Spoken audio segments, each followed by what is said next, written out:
Olá pessoal, essa aula gratuita que vocês vão assistir faz parte do nosso curso Fundamentos da Prova Pericial Trabalhista, que vocês vão encontrar aí no nosso site para compra. Escolhemos o tema Insalubridade pelo Frio para demonstrar o nosso curso, justamente por ser um tema extremamente controverso, onde nós colocamos novos paradigmas aí para serem analisados pelos profissionais que fazem as perícias, médicos, engenheiros, pelos procuradores, advogados e demais atores aí do processo judicial. Boa aula para vocês e não se esqueçam, gostando da nossa aula, adquira lá o nosso curso completo. Até mais, pessoal. Olá, pessoal, dando continuidade então ao nosso curso Fundamentos da Prova Pericial Trabalhista, nós estamos falando sobre insalubridade, sobre os riscos físicos. E vamos falar agora de um tema extremamente polêmico, que é o risco de exposição ao frio, que está previsto aí no anexo 9 da NR15. O que diz essa NR? Então, de acordo com o anexo 9, as atividades e operações executadas no interior de câmaras frigoríficas ou em locais que apresentem condições similares e que expõem os trabalhadores ao frio sem a proteção adequada, serão consideradas insalubres em decorrência do laudo de inspeção realizado no local de trabalho. O que nós temos de importante aí nessa descrição? É que são interior de câmaras frigoríficas. Ok? Então, câmara frigorífica já estamos tranquilos. E o outro é em condições similares, e aí que entra um problema. Nós vamos tentar aprender o que é essa questão de condições similares, ou seja, o que caracteriza aí o ambiente como sendo risco de frio. E para isso nós temos duas vertentes. A primeira vertente, que está sendo utilizada aí por muitos engenheiros e médicos, é a definição de ambiente artificialmente frio através da CLT. E a segunda vertente a qual eu sigo, que são operações executadas em condições similares e que tem que ser aí em torno de 0, de 4 graus. Nós vamos especificar isso mais para vocês. O que diz lá a CLT, que seria a primeira vertente? O que seria um ambiente artificialmente frio? Estaria previsto lá no artigo 253 da CLT, que diz o seguinte: para os empregados que trabalham no interior de câmaras frigoríficas e para os que se movimentam mercadorias no ambiente quente ou normal para o frio e vice-versa, depois de 1 hora e 40 minutos de trabalho contínuo, será assegurado um período de 20 minutos de repouso, computando esse intervalo como trabalho efetivo. E no parágrafo único desse artigo 253, diz que considera-se ambiente artificialmente frio para fins do artigo, veja bem, considera-se artificialmente frio para fins de insalubridade? Não, considera-se para fins do presente artigo CLT, que vai falar sobre as questões de trabalhar 1 hora e 40 e descansar 20 minutos. O que for inferior a 15 graus, 12 graus e 10 graus Celsius. Em função da zona do enquadramento na zona climática do mapa oficial do Ministério do Trabalho. O que é esse mapa? É esse que está aí para vocês, tá? Então nós temos regiões, que é lá no norte, nordeste, em que se considera um ambiente artificialmente frio toda vez que estiver abaixo de 15 graus. Na região aqui sudeste seria de 12 graus e na região sul abaixo de 10 graus Celsius, considerariam um ambiente artificialmente frio, e para isso eles teriam que fazer essa pausa de 20 minutos a cada 1 hora e 40 minutos trabalhados. E aí o que acontece? Alguns peritos utilizam esse mapa e essa definição de ambiente artificialmente frio da CLT para estabelecer ou não adicional de insalubridade. Veja que, teoricamente, uma coisa não conversa com a outra. CLT é uma coisa, NR15 é outra coisa.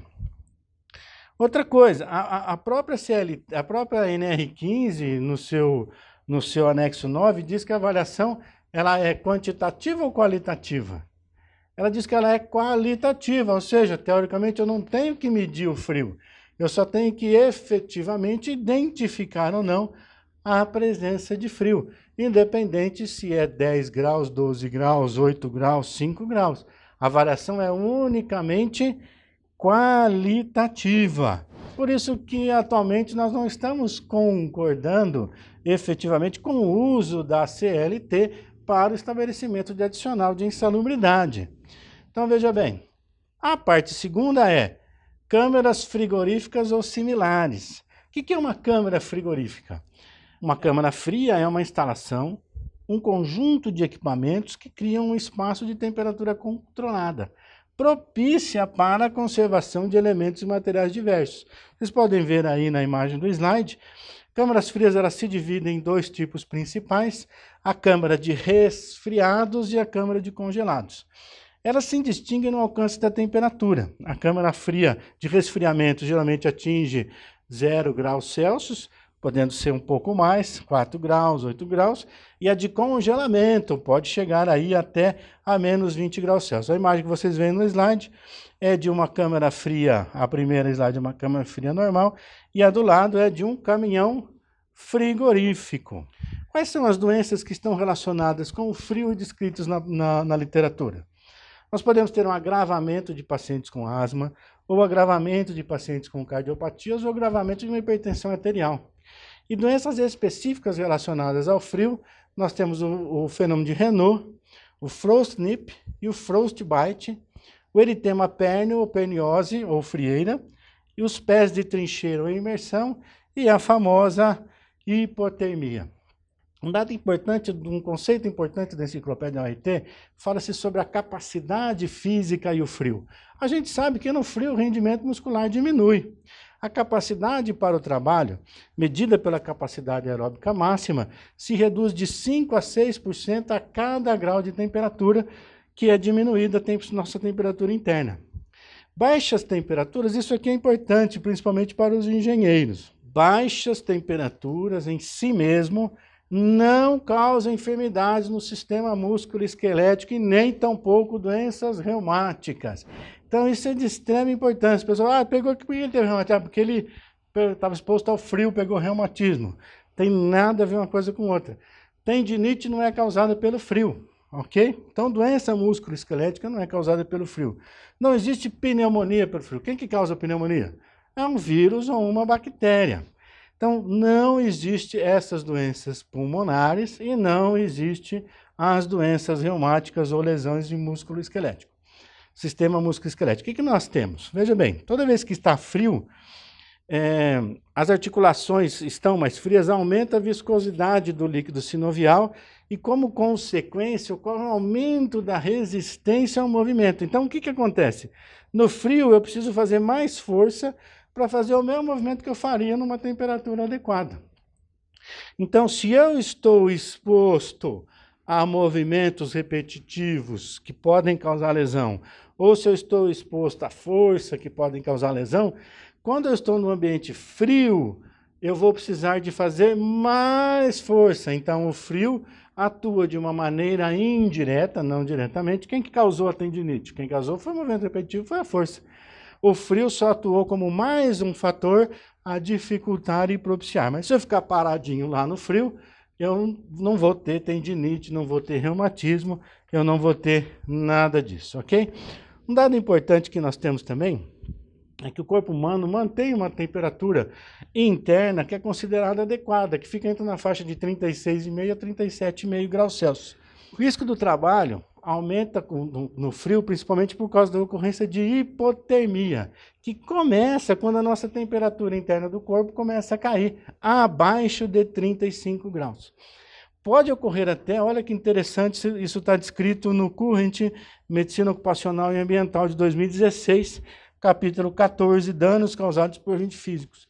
Ele diz que eu posso ter hipotermia em ambientes com temperatura de até 18 graus. Então veja bem, a questão não é 10 graus que diz lá na SLT só. Eu posso ter uma hipotermia, uma hipotermia em temperaturas de 18 graus. Eu posso ter uma hipotermia se eu estiver na água, com uma água a temperatura de 22 graus.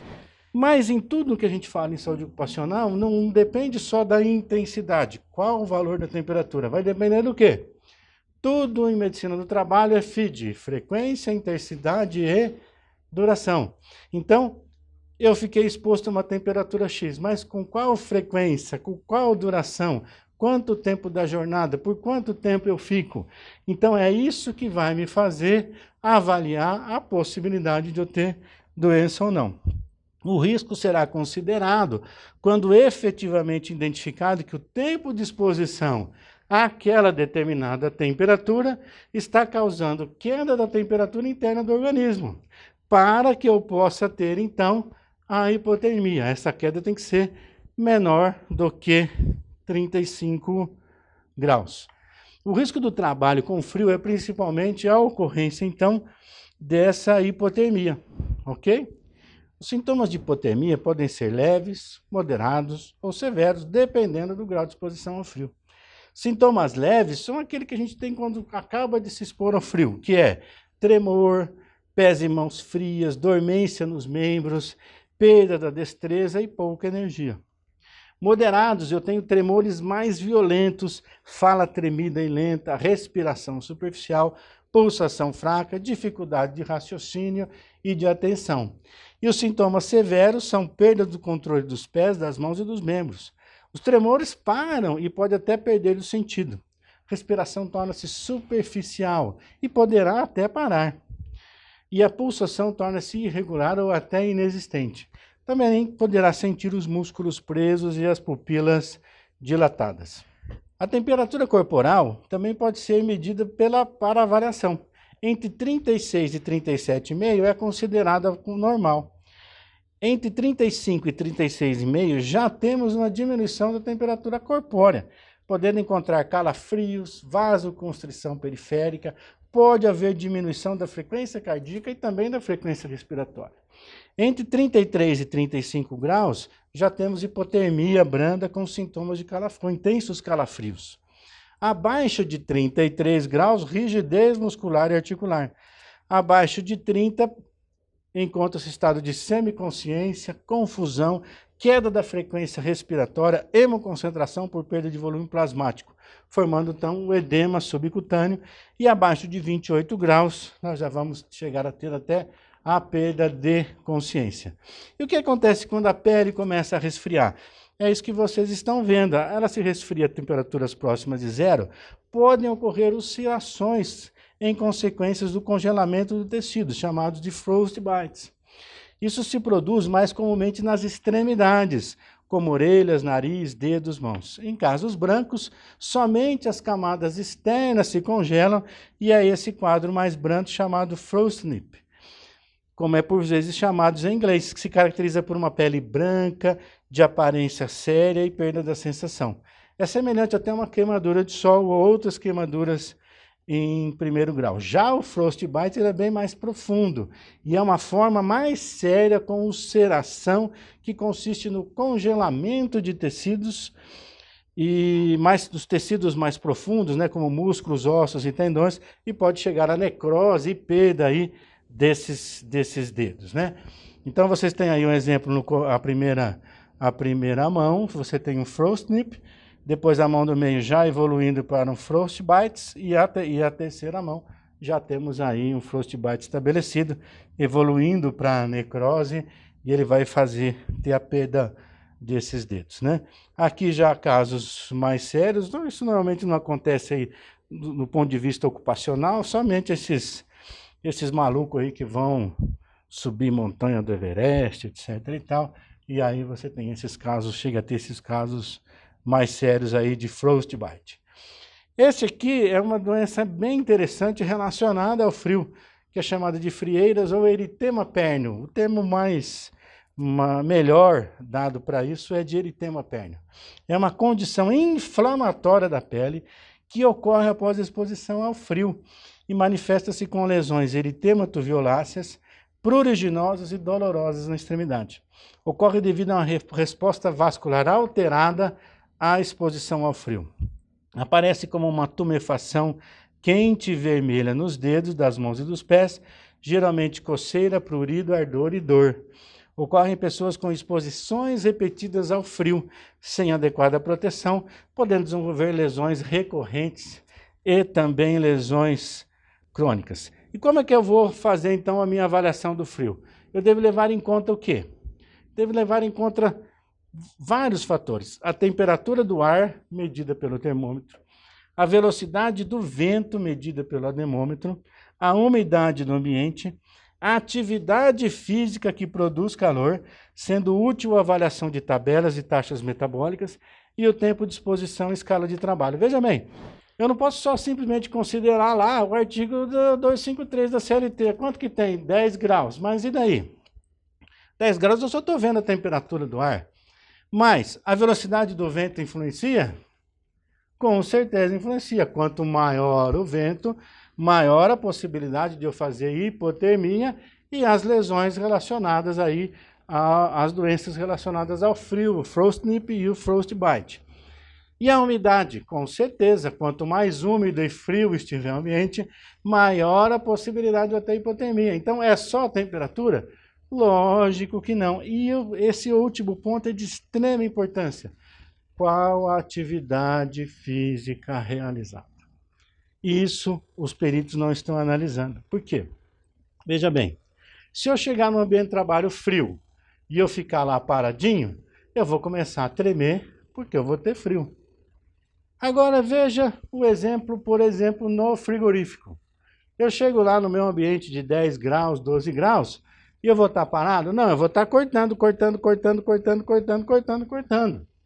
Então eu vou ter uma atividade física, eu não estou sedentário parado, eu vou ter uma atividade física.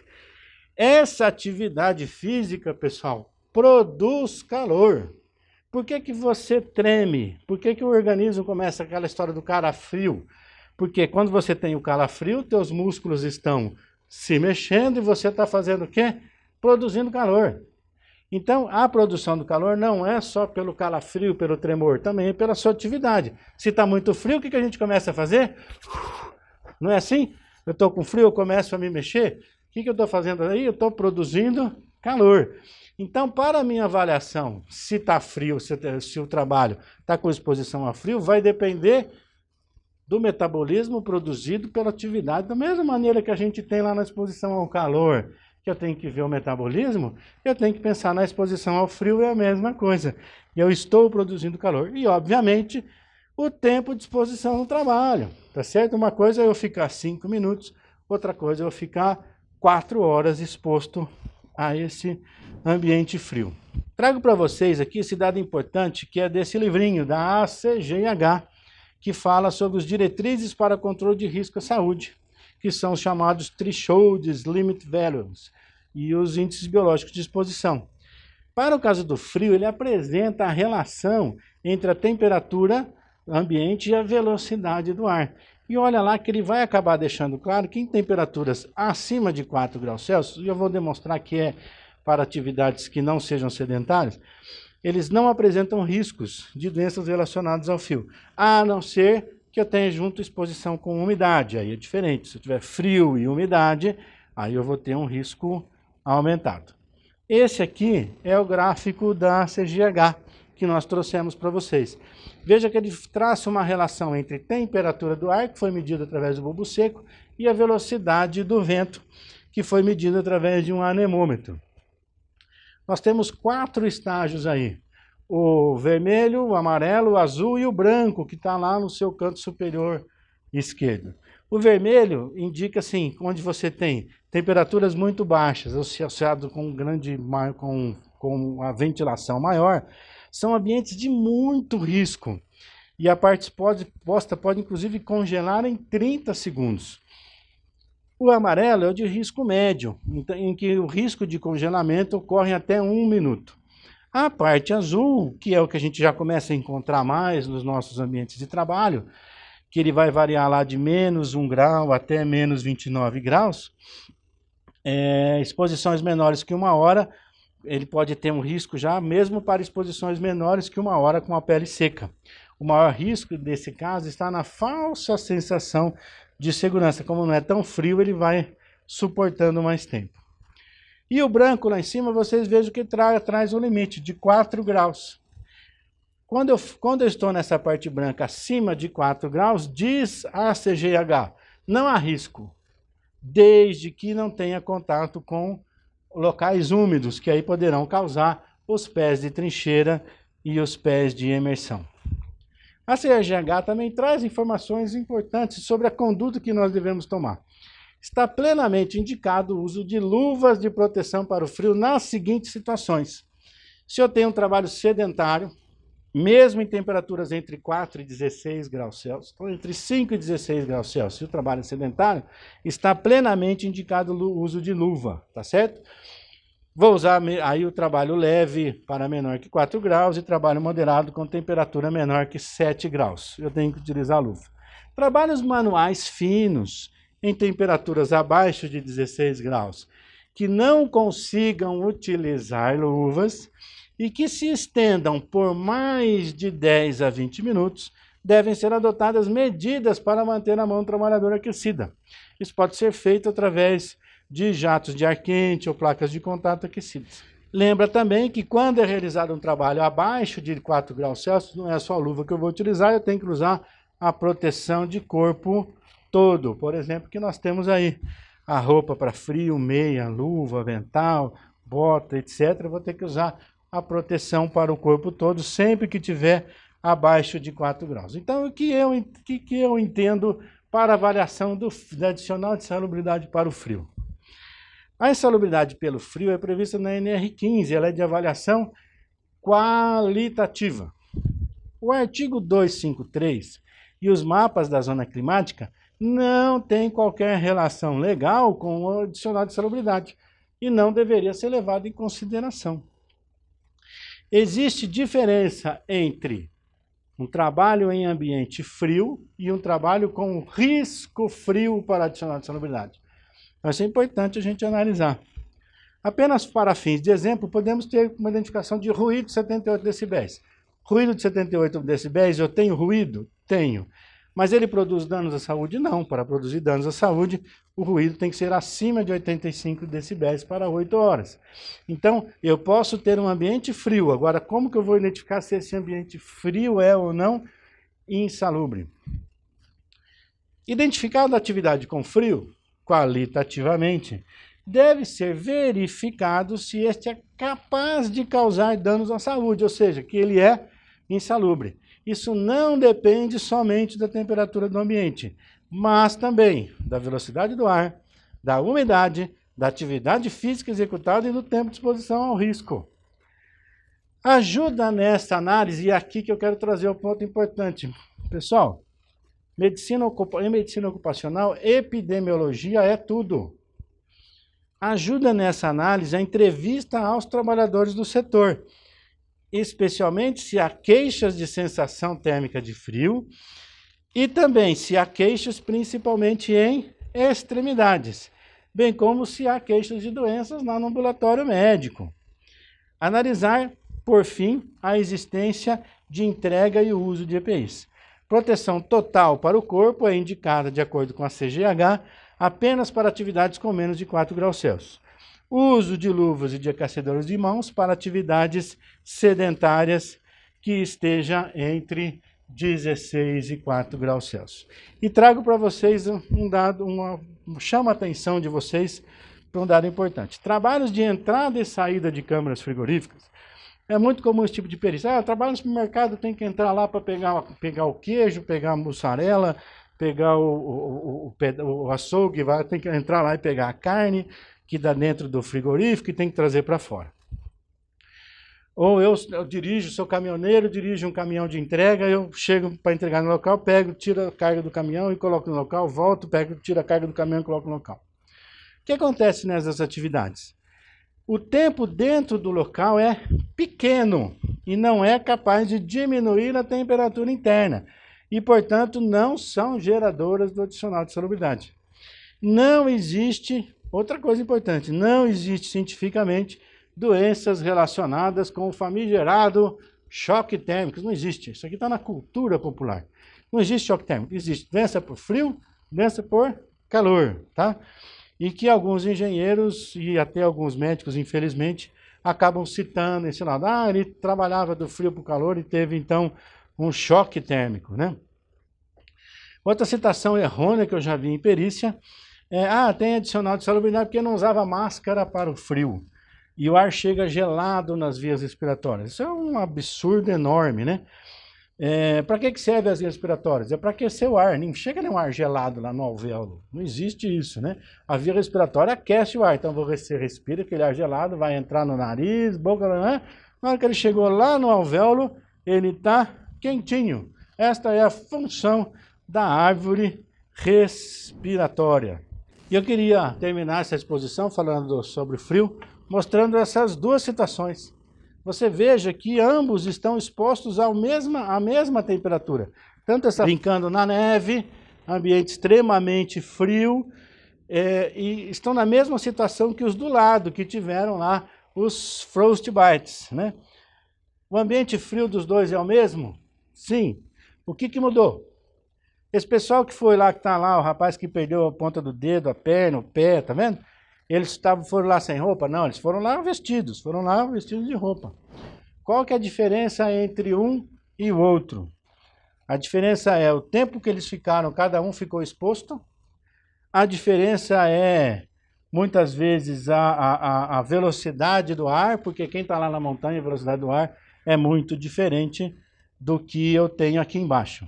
Isso para mostrar que não é porque você está exposto ao frio que você vai ficar doente. Você pode até brincar, fazer lá o bichinho lá, botar a cenourinha lá no boneco de neve, etc. e tal. As pessoas estão brincando com o frio, não é verdade? Então não é apenas, é só para exemplificar que não é apenas a temperatura que está lá, mas é todos os demais dados que eu passei antes para vocês, para eu poder estabelecer ou não a insalubridade pelo frio. Portanto, ela é muito mais complexa do que os colegas têm feito aí no dia a dia da perícia de insalubridade.